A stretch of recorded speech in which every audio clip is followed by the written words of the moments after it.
Ano, už jde na rozhovor. Už jde na rozhovor asistent týmu Pavel Peňáček, který měl výborný zápas proti HC Lanžhot a tady jsem si ho do foja pozval. Pavle, gratuluju k dnešnímu zápasu. Jak hodnotíš dnešní zápas proti HC Lanžhot? Nebylo to vůbec jednoduché. V obraně měli Ciru, jo, a to se těžko obchází ten Cira. Jo, nadává na té střídačce i na té lajně, ale výborně se prosazoval z obrany. Jak si to vysvětluješ? Čeče, máme dobrý mančat letos. Do playoffky nás hoňuje jako kráva. Já jsem dneska hrál proti té tyčce. Čeče, jedna klička, druhá klička, Fabiš mi to nahraje.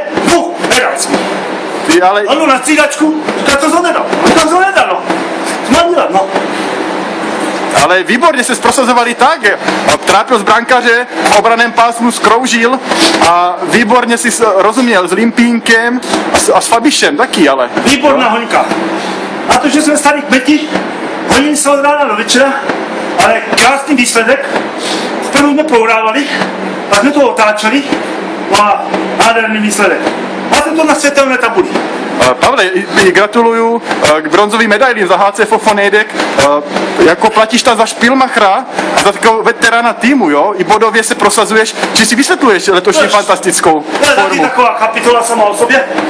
Člověče, letos hrajem druhý ročník, trošku jsme postoupili, potrápili, no a je z toho bronzová medaila. No výborně. Paráda, kluci, budeme to slavit až výborně. Pavle, běž si odpočinout a díky za rozhovor. Měj se. Čau. Čau, Borče.